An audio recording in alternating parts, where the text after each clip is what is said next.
Hello aspirant, welcome to civil Sangram. मैं आपका mentor, आपका फ्रेंड गिरजेश प्रभाकर आपको सिविल संग्राम के यूट्यूब चैनल पे बहुत बहुत स्वागत करता हूं। आज मेरे फ्रेंड, मेरे दोस्त एक बहुत ही इंपॉर्टेंट टॉपिक डिस्कस करने जा रहे हैं, जो कि बीपीएससी 70th मेंस का जीएस सेगमेंट का हिस्ट्री का सबसे इंपॉर्टेंट टॉपिक होने जा रहा है।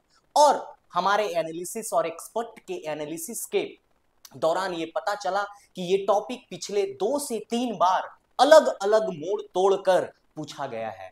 हो सकता है कि इस बार भी इसके लेगेसी को कंटिन्यू करते हुए बीपीएससी चोट करे। तो आज का हमारा सबसे इंपॉर्टेंट टॉपिक जो आपको बता रहे हैं वो है क्या? वो है वेस्टर्न एजुकेशन इन बिहार। कैसे बिहार में, बिहार जैसा साम्राज्य में, सुंदर सुशोभित साम्राज्य में हमारे भाषा को, हमारे संस्कृति को किस तरह कोलोनाइजेशन ने उसको मलिन किया, किस तरह ब्रिटिश के आने के बाद हमारा सुंदर सुशोभित कल्चर था वो कैसे मिक्सअप हो गया, कैसे हम लोग अपने कल्चर से हट करके आज ये बनावटी जिंदगी में और आज ये हम लोग इंग्लिश भरी जिंदगी में आ चले हैं।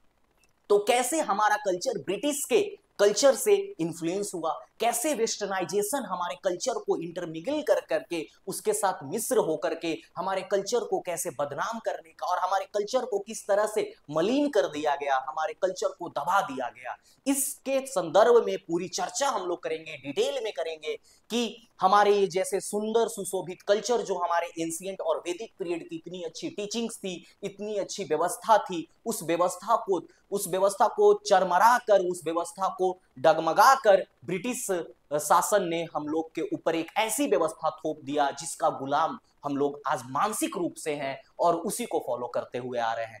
तो आइए चलिए शुरू करते हैं, और आप अपने साथ एक पेन और एक कॉपी जरूर रखें, क्योंकि आज बहुत ही अच्छे तरीके से हम बताएंगे कि कैसे हम लोग आंसर को स्ट्रक्चर करेंगे। तो बच्चे, आज का हमारे टॉपिक्स में क्या क्या बात रहा वो है western technical education in Bihar. Western education, इस पे आप फोकस करें। वेस्टर्न एजुकेशन कैसे पश्चिमी की एजुकेशन, वहां का कल्चर हमारे कल्चर के साथ मिलकर आज क्या इंपैक्ट लाया है उस पे चर्चा करेंगे। All phases and the feature under it, यानी किस तरह से फेज वाइज हम लोग डिस्कस करेंगे, एक सीक्वेंस में डिस्कस करेंगे कि कैसे 1813 से लेकर के 1900 तक कहानी क्या बना। हम लोग फिर देखेंगे 1900 से लेकर के 1950 तक की क्या कहानी बनी, यानी ऐसे इस बीच में एक और फेज हम लोग तोड़ेंगे और हम लोग फेज वाइज समझेंगे कि कैसे कैसे ब्रिटिश के और आते रहे, उनका वाइसरॉय जनरल आते रहे और किस तरह से अपना अपना पॉलिसी लाते गए, जिन जिन पॉलिसीज के वजह से हमारे एजुकेशन सिस्टम, हमारे कल्चर की सबकी धज्जियां उड़ गई। उसके बाद हम लोग देखेंगे विमेन के लिए क्या क्या उन लोगों ने रिफॉर्म किया, एजुकेशनल रिफॉर्म लाया। विमेन के लिए कौन कौन सी महिला स्कूल खोली गई, कौन कौन सी कॉलेजेस खोले गए, हम लोग अच्छे से आज समझेंगे। पटना कॉलेज के बारे में, महिला कॉलेज के बारे में, पटना विमेन्स कॉलेज जो है उसके बारे में समझेंगे।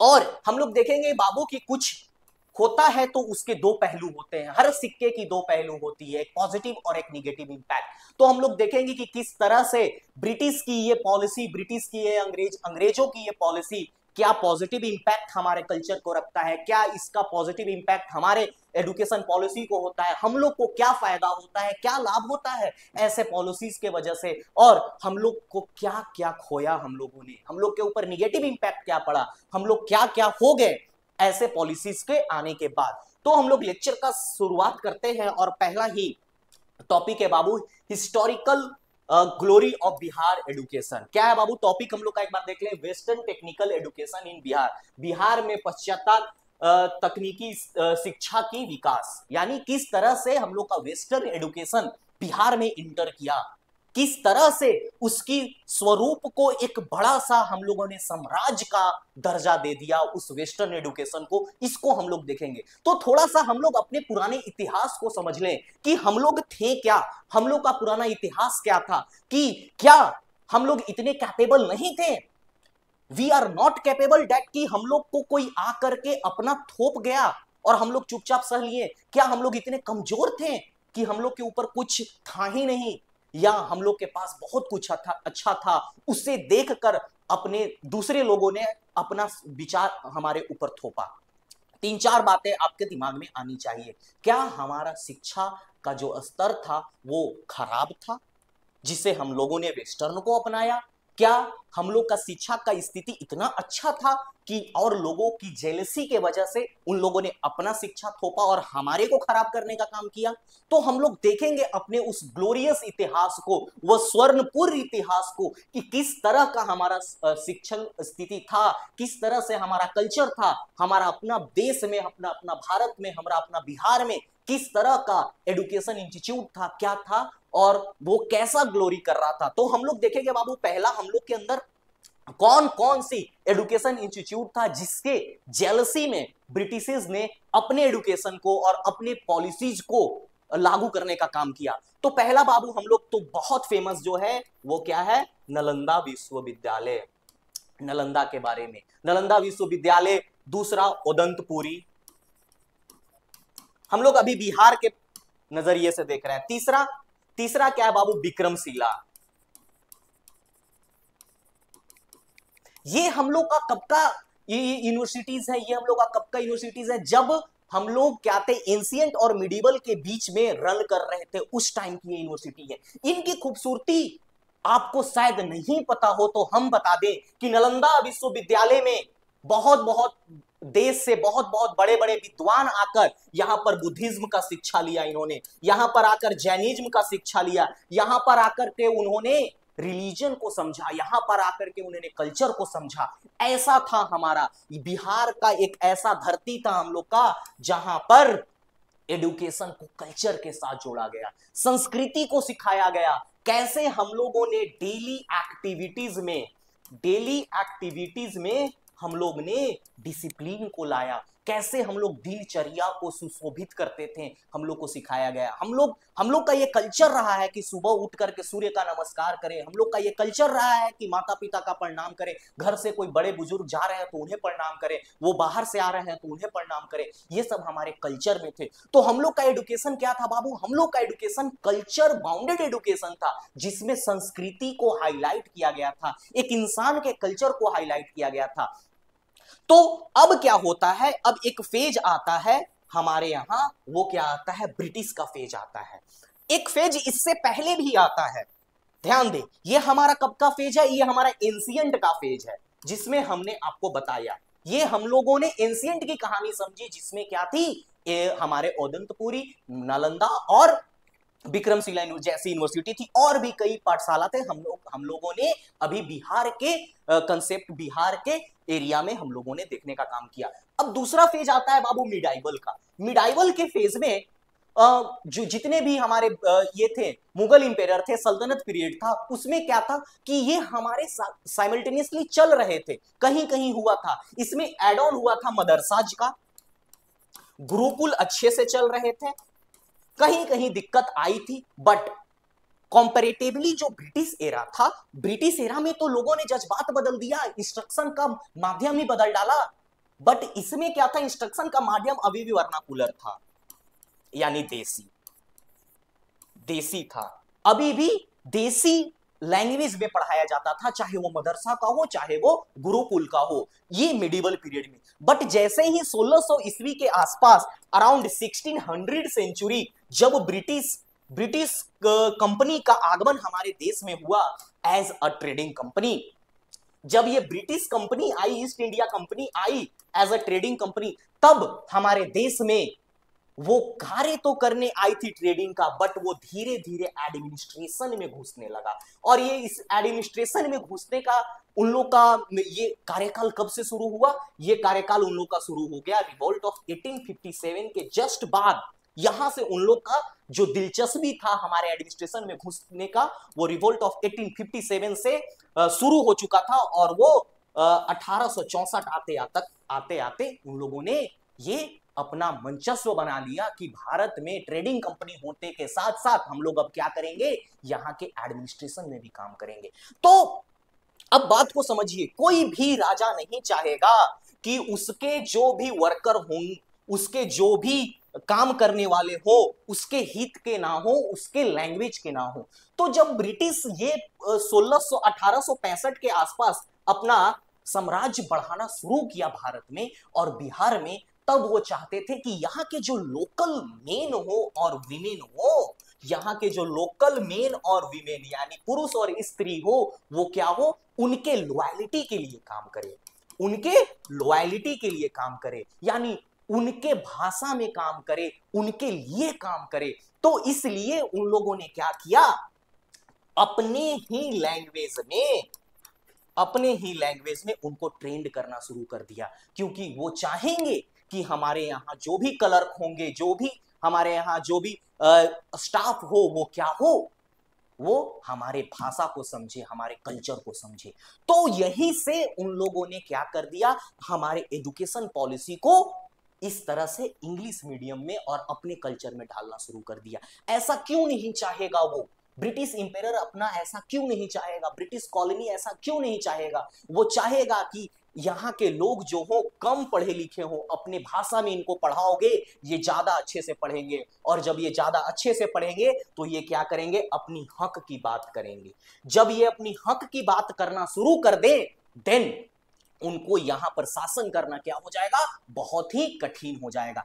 तो उसी वक्त द ब्रिटिशर्स हैज डिसाइडेड कि हम लोग को अब क्या करना चाहिए, इनको अपनी लैंग्वेज में सिखाओ, इनका माइंडसेट जो है, इनकी जो तार्किक सोच है वो रहने दो भारतीय, बट इनका रहन सहन, इनका बोलचाल, इनका सब कुछ एक ब्रिटिशर्स एक कॉलोनियल माइंडसेट में ले आओ, एक तरह से उपनिवेशी समाजीकरण में ले आओ, जिससे ये लोग अपने माइंडसेट से बाहर ही नहीं निकल पाए।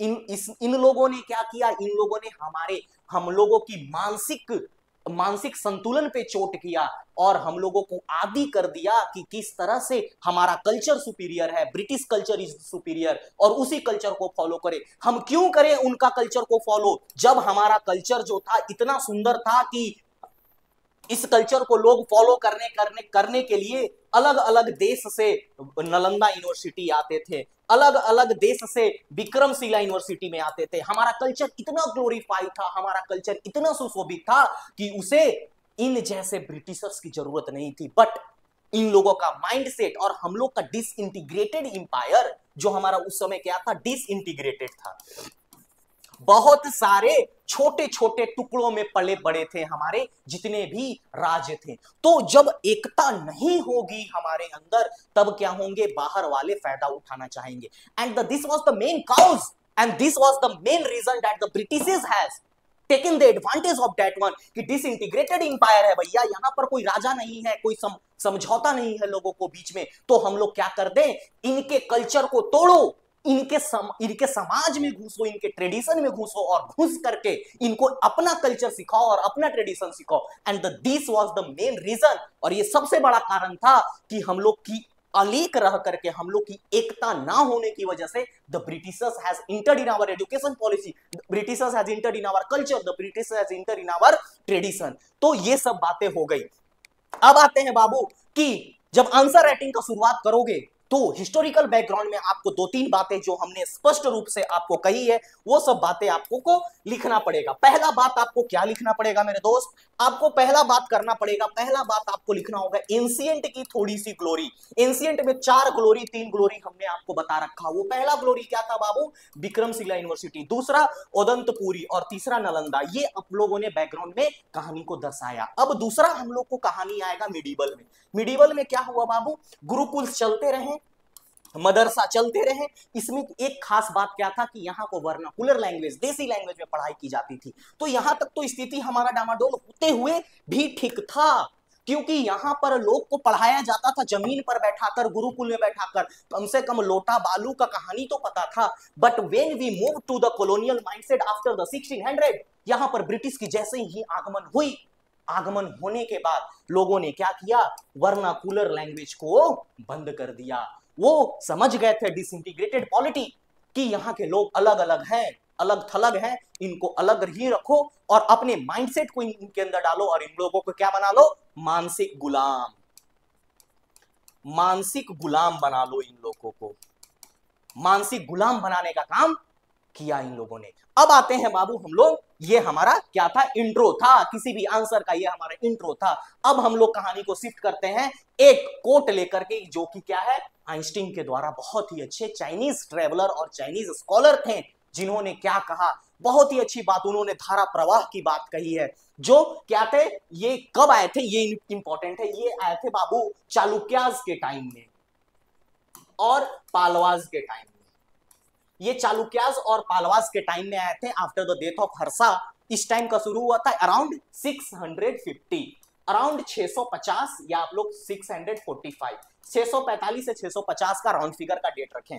इसमें किनका आगमन हुआ, आइंस्टीन का आगमन हुआ। इन्होंने क्या कहा about the education in Bihar. Education in Bihar, ancient Bihar और मिडिवल बिहार का एजुकेशन क्या था स्टार्टिंग मिडिवल में, यानी 1200 के आसपास। और हमारे एंशिएंट का क्या था कहानी, कहा कि Nalanda is the place, Nalanda एक ऐसा स्थान है where learned men from different regions. इसी का हम बात कर रहे थे आपके सामने कि अलग अलग देश से, अलग अलग रीजन से लर्न्ड में जो पढ़े लिखे स्कॉलर्स होते हैं वो गैदर लाइक, एकजुट हो रहे हैं, जमा हो रहे हैं, following stream into the ocean, मानो ऐसे कि अलग अलग देश से पढ़े लिखे बुद्धिजीवी लोग समुद्र में बहते हुए पानी की तरह गोता लगा रहे हैं। हिंदी में हमने भी लिखा, नालंदा वह स्थान है जहां विभिन्न क्षेत्रों के विद्वान लोग समुद्र में बहती धारा की तरह एकत्रित हो रहे हैं। यानी समुद्र में जो धारा बहती है अलग अलग नदियों की और जाकर समुद्र में डीप डाइव करती है, उस तरह मानो कि हर एक अलग अलग देश से बुद्धिजीवी बुद्धिमान लोग आकर नालंदा में डिवाइन कर रहे हैं। नालंदा को उन्होंने ओशियन से कंपेयर किया। He has compare Nalanda university with the ocean, कि नालंदा मानो एक ओशियन है। वहां पर अलग अलग देश से, अलग अलग राज्य से लोग जो आ करके वहां पर समुद्र में एक गोता सा लगा रहे हैं, एक समुद्र में एक धारा सी बह रही है। ये कितना अच्छा ये कोट है हमारे कल्चर को डिपिक्ट करने के लिए, हमारे कल्चर को बताने के लिए। कोट हो जाए उसके बाद हमने आपको क्या बताया था कि फेज वाइज हम लोग एजुकेशन पॉलिसी ऑफ ब्रिटिश को डिस्कस करेंगे कि फर्स्ट फेज में क्या हुआ, सेकंड फेज में क्या हुआ और थर्ड फेज में क्या हुआ। यानी उन लोगों ने डायरेक्ट चोट नहीं किया, आया लॉ भाई लॉ, तुम ये पढ़ेगा, तू ये पढ़ेगा, तू ये पढ़ेगा, नहीं, ऐसा उन लोगों ने नहीं किया। उन लोगों ने क्या किया कि पहले इस फेज में कुछ कार्य किया, उसके बाद इसका रिजल्ट का वेट किया कि इसमें क्या परिणाम हो रहा है हमारे पॉलिसी का, फिर इसमें उन लोगों ने इस पे चोट किया और इसके रिजल्ट को वेट किया, फिर उन लोगों ने यहां पर कुछ इंप्लीमेंट किया। यानी ब्रिटिशर्स ने एक गेम खेला है, एक फेज वाइज गेम खेला है कि first phase, second phase, third phase, fourth phase. हम लोग ऐसा थोड़ी ना थे। हम लोग का कल्चर कितना ग्लोरीफाइड था, हम लोग का कल्चर कितना इंटेंसिफाइड था, and how the Britishers has destroyed our culture and they had totally entered in our culture and put their own culture and tradition into us। किस तरह से ब्रिटिशर्स ने हमारे कल्चर को बर्बाद किया और अपनी उस बदनाम कल्चर को, अपनी उस घिनौनी कल्चर को हम लोगों के अंदर इंजेक्ट करके चले गए, जिसका गुलाम हम लोग आज तक हैं। और we are not able to decline और we are not able to reject that कि ब्रिटिशर्स ने इस तरह का हम लोग को चस्का लगा दिया अंग्रेजी का, कि we are not going to accept that कि वो हिंदी बोल रहा है ससुरा वो गंदा है, तुरंत वो हिंदी बोल रहा है मतलब वो ठीक ठाक नहीं है। मान लीजिए आपके पास एक हिंदी व्यक्ति आता है, दूसरा अंग्रेजी व्यक्ति आता है, इस हिंदी बोलने वाला व्यक्ति के पास एक्सपीरियंस अच्छा है, जानकारी अच्छा है, बट सिर्फ ये इंग्लिश स्पोकन जानता है। But today the what is the morality on the ground is that कि हम लोग इसको अच्छा मानेंगे, इसको बेहतरीन मानेंगे। व्हाई? द कॉलोनियल माइंडसेट, आज भी हमारे अंदर कॉलोनियल माइंडसेट है। इस माइंडसेट के वजह से हम लोग आज भी डेवलपिंग कंट्री के क्राइटेरिया में फॉल कर रहे हैं। हम लोग का कॉलोनियल माइंडसेट है। हम लोग क्या कर रहे हैं कि जो ब्रिटिशर्स ने हमारे अंदर इंजेक्ट करके चले गए कि this is the good language, this is the best language, this is the good handsome looking language, उसी लैंग्वेज को फॉलो कर रहे हैं। जिसमें पहला फेज हमारा क्या है बाबू, कि कैसे उन लोगों ने इस फेज का शुरुआत किया। फर्स्ट उन लोगों ने क्या किया कि पहले ही आता है 1813 का चार्टर एक्ट। 1813 का चार्टर एक्ट आता है। उस चार्टर एक्ट में क्या होता है बाबू, इस चार्टर एक्ट को बोला जाता है first official acknowledgement of British. यानी किस चीज का एक्नॉलेजमेंट, ब्रिटिश ने फर्स्ट एक्नॉलेजमेंट किस चीज का किया, तो एडुकेशन का किया। यानी इससे पहले खुलकर ब्रिटिशर्स ने एडुकेशन के बारे में बात नहीं किया था। तो यानी first acknowledgement of education come in the charter act of 1830। इसमें उन्होंने क्या कहा कि हर एक व्यक्ति नहीं, हर एक इंस्टीट्यूशन को 1 lakh per year for the promotion of education मिलेगा। यानी 1 लाख रुपए एडुकेशन को प्रमोट करने के लिए प्रति वर्ष एक इंस्टीट्यूशन, एक संस्था को दिया जाएगा। यानी एजुकेशन को आप प्रमोट करें, अच्छे से करें। तो यानी पहली बार भारत में और बिहार में, ये बिहार में अच्छे से फ्लोरिश नहीं किया, बट हम लोग इसको लिखेंगे क्योंकि ये आया था। तो उसके बाद दूसरा क्या आता है बाबू, मैकेले मिनट, जो कि 1835 में। ये क्या हुआ, ये किसके लिए आया था बाबू? Expansion of modern education in Bihar, India के लिए आया था ये। इंडिया के लिए तो बिहार के लिए भी था, बिहार में भी एक्सपेंशन होगा 1835 के आसपास। 1835 में ही क्या आ गया, मैकेले का वो एक फरमान आ गया। इसमें इन्होंने क्या कहा, ये बहुत इंपॉर्टेंट है।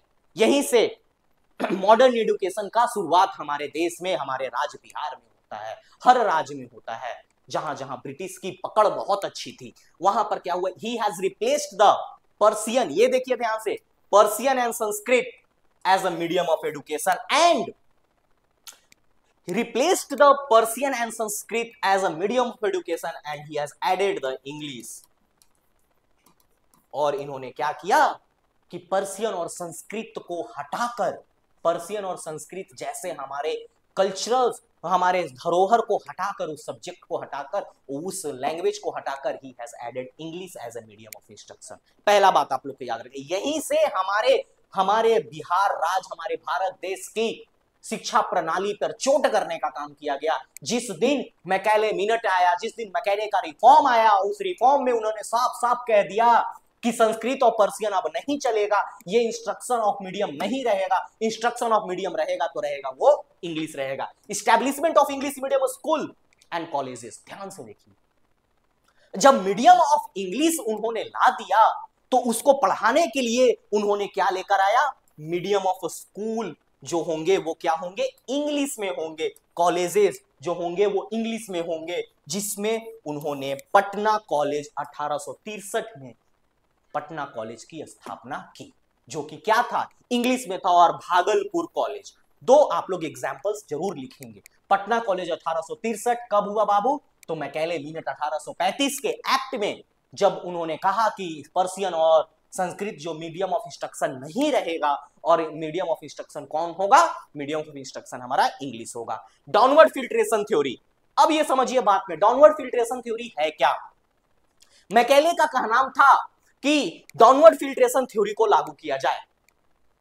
तो डाउनवर्ड फिल्ट्रेशन थ्योरी है क्या, डाउनवर्ड फिल्ट्रेशन थ्योरी में कहा जाता है कि आप समाज के मासेज को ना पढ़ा करके समाज के कुछ इलीट क्लास को पढ़ाएं, यानी समाज के ऐसे वर्ग को पढ़ाएं जो क्या हो, संपन्न हो, जो क्या हो, इलीट हो, ऊंचे व्यक्ति के हो। और वो व्यक्ति क्या करेंगे, वो समूह क्या करेगा, वो समूह छोटे छोटे मासेज को पढ़ाएगा, छोटे छोटे लोगों को पढ़ाएगा। इस कितना गंदा ये पॉलिसी था, आप इमेजिन कर सकते हो कि समाज के बड़े बड़े लोगों को पढ़ा दो।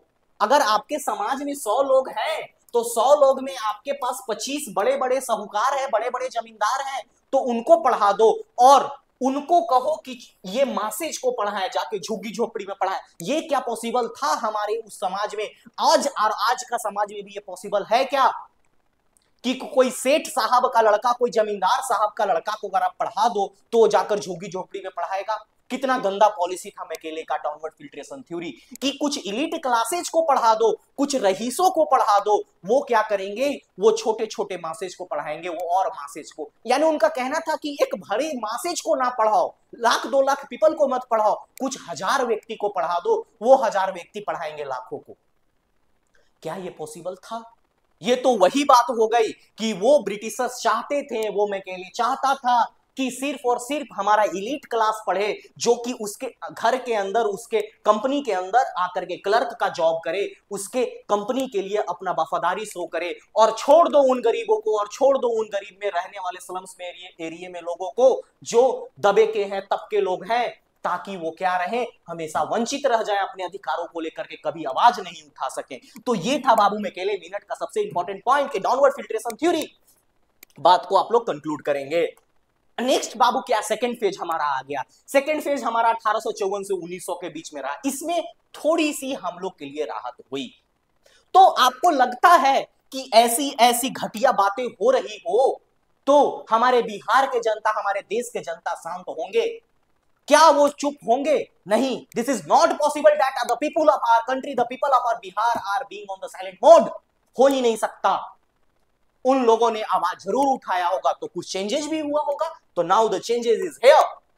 द चेंजेस क्या है बाबू? Second phase. सेकंड फेज में क्या हुआ? 1854 से 1900 के बीच में वुड्स डिस्पैच 1854, वुड्स डिस्पैच आया 1854 में।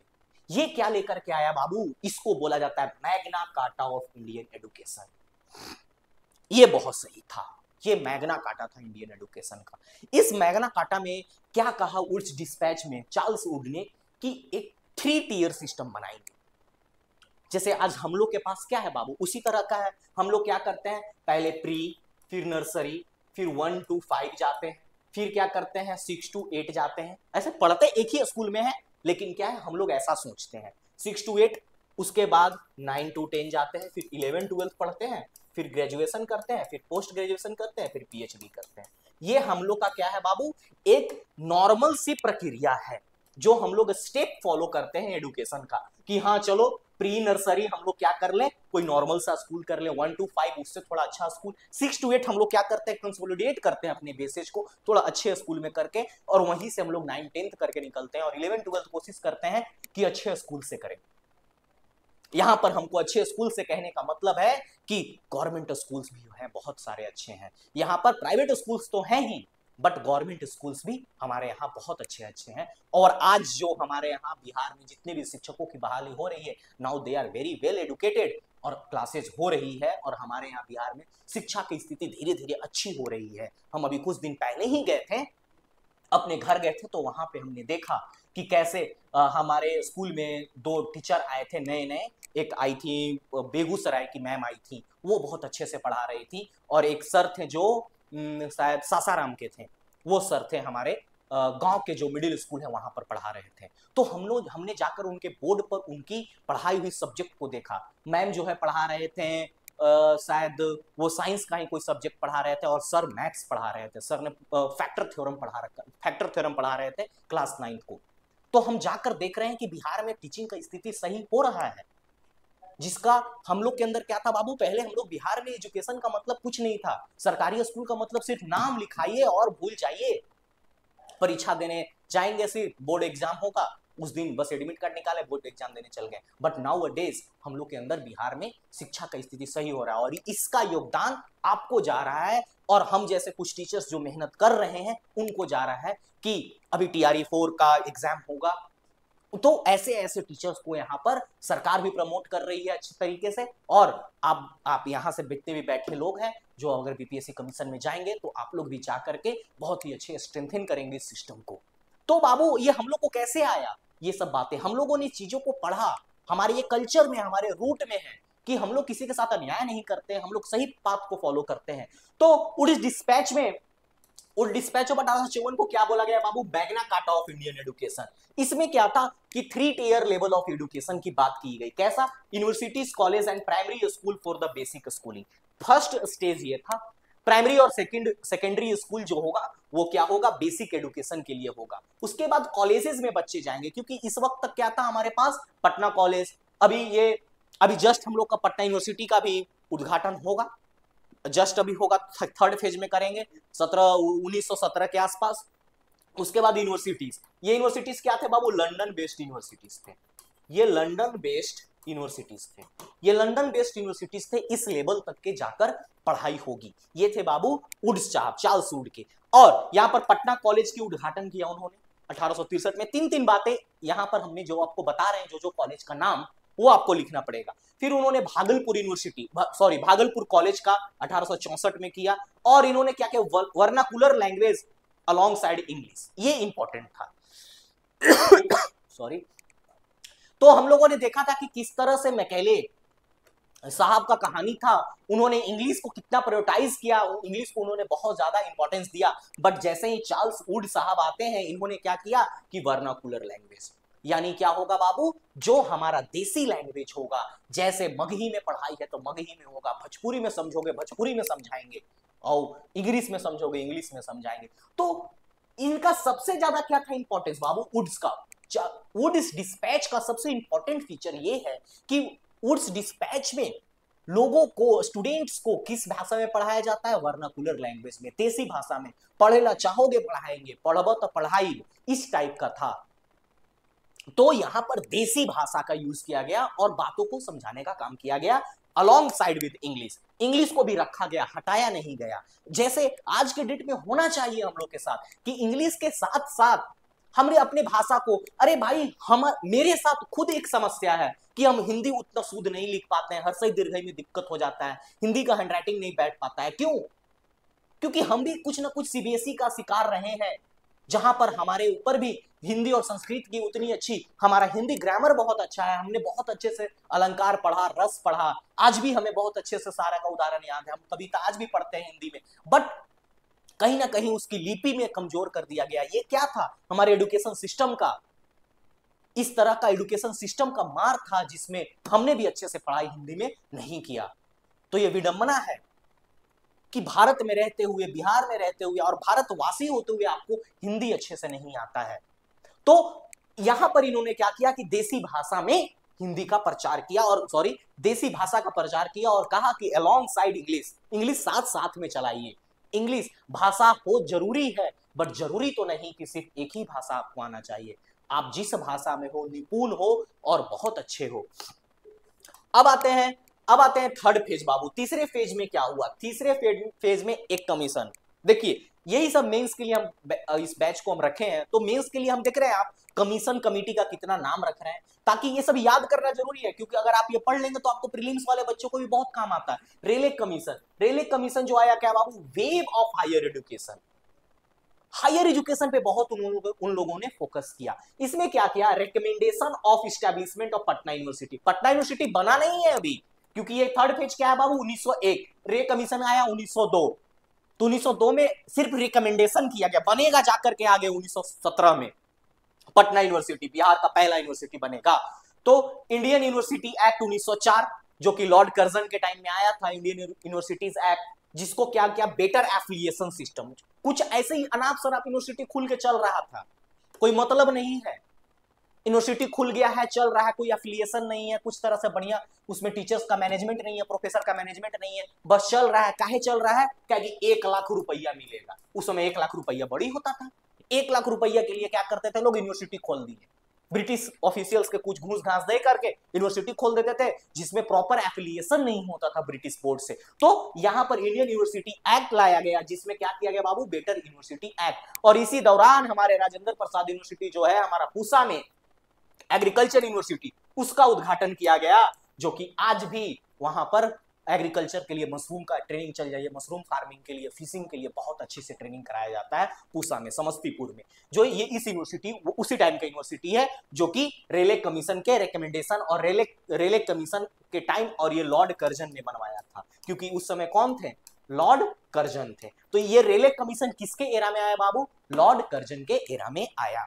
अब यहां पटना यूनिवर्सिटी बना नहीं है, पटना यूनिवर्सिटी बनेगा अभी, देखिए फोर्थ फेज में कैसे बनेगा पटना यूनिवर्सिटी। फोर्थ फेज क्या हो गया बाबू, सैडलर कमीशन एक आता है 1917 और 1919 में ये कमीशन आता है बाबू। इसको कलकत्ता यूनिवर्सिटी कमीशन के नाम से भी जाना जाता है, क्योंकि ये बेसिकली कलकत्ता के लिए ही आया था और कलकत्ता में ही लॉन्च हुआ था सैडलर कमीशन, तो इसको कलकत्ता यूनिवर्सिटी। अब यहां पर बात को समझिए, फाउंडेशन ऑफ पटना यूनिवर्सिटी 1917, इसी का बात कर रहे थे, बिहार का फर्स्ट यूनिवर्सिटी पटना यूनिवर्सिटी 1917। किसके, कौन से कमीशन का रिकमेंडेशन था, तो रेले कमीशन का रिकमेंडेशन था, बट बना किस कमीशन के अंडर, तो सैडलर कमीशन के अंडर बना। साइंस कॉलेज पटना, जो कि हम लोग आज भी देख रहे हैं, उसके बाद मगध महिला कॉलेज, ये भी कहां है, पटना।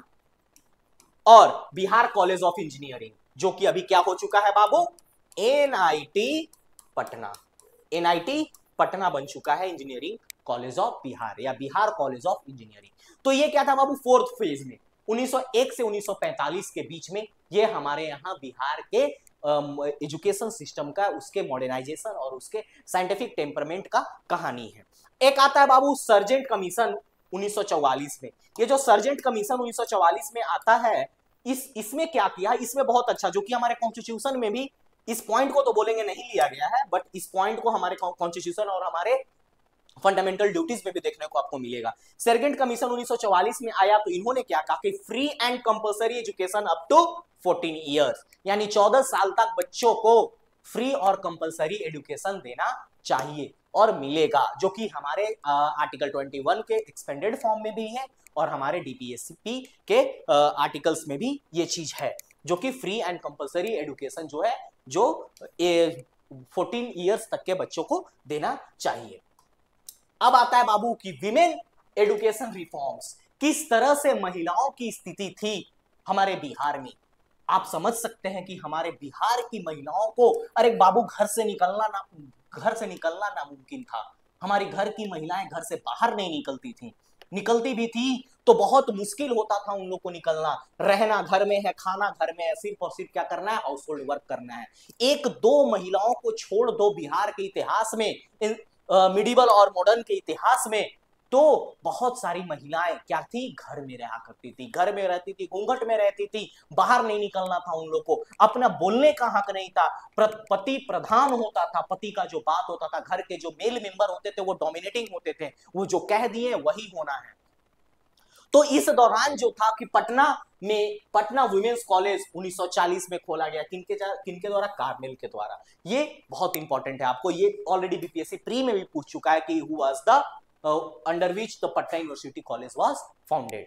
तो बाबू पटना वुमेन्स कॉलेज खोला गया, मगध महिला कॉलेज पटना खोला गया 1946 में। आप लोग ध्यान दें इन सब चीजों को, क्योंकि इंपॉर्टेंस ऑफ विमेन दिखाना पड़ेगा जब आएगी बिहार की मॉडर्न एजुकेशन की व्यवस्था के बारे में। अब आता है बाबू सेक्रेड हार्ट कॉन्वेंट स्कूल, जो जमशेदपुर में है, आज भी जमशेदपुर में है, जो क्या था पहले बाबू, बिहार का पार्ट हुआ करता था। 2000 में झारखंड अलग हो गया, तो उस समय तो बिहार का ही अंग था झारखंड, जो झारखंड में जमशेदपुर में क्या था, ये स्कूल सेक्रेड हार्ट को खोला गया, जो कि इंग्लिश मीडियम स्कूल था। तो तीन बात आपको विमेन एजुकेशन में लिखे, और भी बहुत सारी बात है, बट हमने आपको पहले ही सीरीज में बता रखा है कि कट टू कट बात करेंगे, फालतू बात नहीं करेंगे, ताकि आपको एग्जाम में याद रहे। तो बाबू हमने बताया था कि आपको स्टार्टिंग में भी कुछ पॉजिटिव और कुछ निगेटिव, सिक्के के दो पहलू होते हैं। तो पहला पॉजिटिव इंपैक्ट क्या था, पहले इसकी कुछ खासियत को देख ले। रेशनल थिंकिंग, हम लोग पहले बड़ा सीधा साधा आदमी थे, हम लोग को छल कपट आता नहीं था। तो ब्रिटिशर्स लोग ससुरा जब से आया है, उन लोगों ने हम लोग को क्या सिखाया है, रेशनल थिंकिंग, यानी तार्किक सोच, कि बाबू अगर बारिश हो रहा है तो पत्थर पे खड़े हो तो इससे ऊंचा पत्थर पे चले जाओ, नहीं तो डूब जाओगे। ये तार्किक सोच था। तो ये हमने आपको साइंटिफिक समझाया। इसमें बाबू चोर चपट्टा चीटिंग करने का भी तार्किक सोच जो है ब्रिटिशर्स ने हमको दिया। तो उसके एजुकेशन का एक तो फायदा है कि तार्किक सोच जो सही मायने में हमको सिखाया, निगेटिव मायने में नहीं, चोर चमारी में नहीं। सोशल रिफॉर्म की आग जगी जब हम लोगों ने क्या किया, ब्रिटिश एजुकेशन को लिया। हम लोगों ने ब्रिटिश एजुकेशन को लिया तो हम लोगों ने अदर, रसिया, फ्रांस, इन सब की कहानी को पढ़ी। वहां पर राइज ऑफ नेशनलिज्म की भी कहानी होती है। हम लोगों ने जर्मनी का युद्ध देखा, तो उसके बाद हम लोगों के अंदर राइज ऑफ नेशनलिज्म की कहानी आई। फ्रेंच रेवोल्यूशन को देखा, रशियन रेवोल्यूशन को देखा, तो हम लोग के अंदर क्या आई बाबू, क्रांति की युद्ध आई। तो उन लोगों के ये सब कुछ थे उनके रिफॉर्म्स के वजह से हुआ। उसके बाद एजुकेटेड मिडिल क्लास, जैसे कि हम लोगों ने आपको बताया कि डाउनवर्ड फिल्ट्रेशन थ्योरी था मैकॉले का, तो उसमें उसने क्या किया था, मिडिल क्लास को ही एडुकेट किया और अपर मिडिल क्लास को एडुकेट किया। लोअर क्लास को देखा ही नहीं, मिडिल क्लास को भी तो बहुत हद कम एडुकेट किया, अपर क्लास को एडुकेट किया और अपर मिडिल क्लास को एडुकेट किया। उससे क्या हुआ बाबू कि एडुकेटेड मिडिल क्लास जागे, मिडिल क्लास के अंदर एजुकेशन की भूख जागी, और एजुकेशन जब मिडिल क्लास में पहुंची तो क्या हो गया, क्रांति का कारण बने। यहाँ पर रियल कैरेक्टर ऑफ ब्रिटिश, इस जो इसका पॉजिटिव इंपैक्ट ये भी हुआ कि ब्रिटिश का हम लोग को असली चेहरा पता चला कि आखिरकार ये है कैसा है। हम लोग को पता थोड़ी ना था। कि ब्रिटिशर्स आया, शुरू में तो लोग बढ़िया बढ़िया था कि हम लोग व्यापार करने आए, व्यापार करने आए, यहाँ व्यवहार बदल के चला गया। तो इन लोग का रियल कैरेक्टर पता चला हम लोग को। तो ये सब कुछ क्या था वो हमारे हित के अंदर काम हुआ, लेकिन कुछ निगेटिव इंपैक्ट जो है बहुत ज्यादा है, कुछ क्या है तनी मनी नहीं है, बहुत ज्यादा है। Decline of traditional and regional education, सबसे पहले वर्नाकुलर लैंग्वेजेस में हमारा एजुकेशन सिस्टम क्या हो गया, दब हो चुका, खत्म हो गया। एजुकेशन सिस्टम हमारा एकदम बर्बाद हो गया। उसके बाद increase inequality in education, inequality हो गया एजुकेशन में, असमानताएं हो गई। कोई क्या है बाबू, कोई अपर क्लास का लोग है जो ब्रिटिशर्स से बढ़िया हाई स्कूल में पढ़ रहा है, और जो लोअर तबके के लोग हैं वो छोटे छोटे स्कूल में पढ़ रहे हैं। तो यहां पर क्या होगा, वो पैसा इंपॉर्टेंट हो गया। पैसा इंपॉर्टेंट हो गया कि अगर आपके पास पैसा है तो अभी आप पढ़ाई कर सकते हैं, नहीं तो पैसा नहीं है तो आप नहीं पढ़ाई कर सकते। इनइक्वालिटीज बहुत ज्यादा बढ़ गया इस समय। Cultural erosion and the brain drain, cultural erosion, हमारा संस्कृति, हमारा पाठशाला की, हमारी गुरुकुल की संस्कृति खत्म हो गई, इरोड हो गई, धारा प्रवाहित हो गई। और ब्रेन ड्रेन, हमारे अच्छे अच्छे ब्रेन को वो क्या कर गया, यहां से ड्रेन करके इंग्लैंड लेके चला गया, और अपने कॉलोनीज में सिंगापुर लेकर के चला गया। दूर दूर ले जाकर के हमारे अच्छे और उच्च क्वालिटी के ब्रेन को वो ले जाकर सस्ते लेबर की तरह यूज करने लगा। फिर क्या होता है बाबू, unemployment and over reliance on degree. आज के डेट का ये सबसे बड़ा तो दिक्कत तो यही है ना, ओवर रिलायंस ऑन डिग्री। अगर आप नौकरी करने के लिए सक्षम भी हैं, अगर आप किसी पोस्ट के लिए सक्षम भी हैं, तो आपके पास डिग्री की बाध्यता आपको रोक सकती है। Over reliance on degree and over reliance on government jobs, ये किसका माइंडसेट दिया हुआ है, ये माइंडसेट अनएम्प्लॉयमेंट और ओवर रिलायंस किसका दिया हुआ है, ओवर रिलायंस ऑन डिग्री का माइंडसेट हमारे अंदर ब्रिटिशर्स ने दिया है। ब्रिटिशर्स बाबू उस समय एक पर्चा रिलीज करता था इस तरह का, 2 साल एक्सपीरियंस, 3 साल एक्सपीरियंस, 4 साल एक्सपीरियंस, डिप्लोमा होल्डर, उस टाइम का ये कहानी था। तो ये जो डिग्री का जो होड़ शुरू हुआ, ये ब्रिटिशर्स के टाइम से शुरू हुआ। And the Britishers are responsible for our colonial mindset 100%। उन्हीं लोग के वजह से हमारे अंदर ये क्या हुआ बाबू, माइंडसेट पैदा हुआ कि जो आज भी प्ररूप लेकर के चल रहा है। तो वे फॉरवर्ड हमारा यही रहेगा कि हम लोग को लैंग्वेज इंपॉर्टेंट नहीं रखना है, हम लोग को नॉलेज पे छोड़ देना है कि हम लोग के पास इतना अच्छा ग्लोरियस पास्ट है यार। we are the past, we are the invent, the place of Bihar is the inventing of zero का जहां से उद्गम हुआ।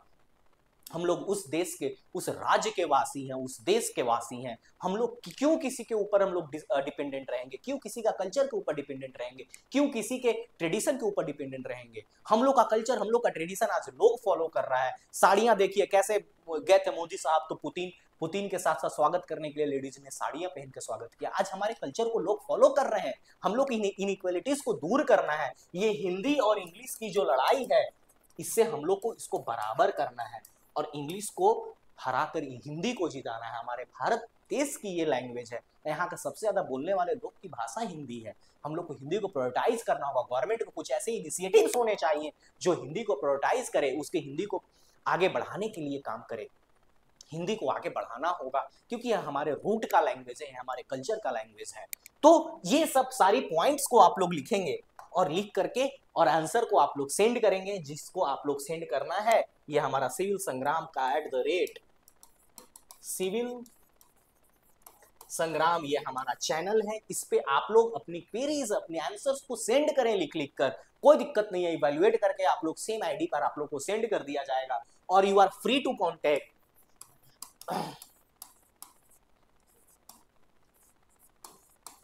तो ये हमारा कांटेक्ट है बाबू, जो इंस्टीट्यूट का है, जो आप लोग इसको फ्रीली है इसको कांटेक्ट करने के लिए। नंबर सही है ना, 108। हाँ, आप लोग इस पे कांटेक्ट करें और कांटेक्ट करके अपने राय को और अपने आंसर्स को जरूर रखें। आई होप आपकी स्टडी बहुत अच्छी चल रही होगी। कीप स्माइलिंग, मेरा एक ही मोटिव है आप लोग से कि हमेशा हंसते रहो, मुस्कुराते रहो और पढ़ते रहो दम लगाकर। बहुत बहुत धन्यवाद। चलिए।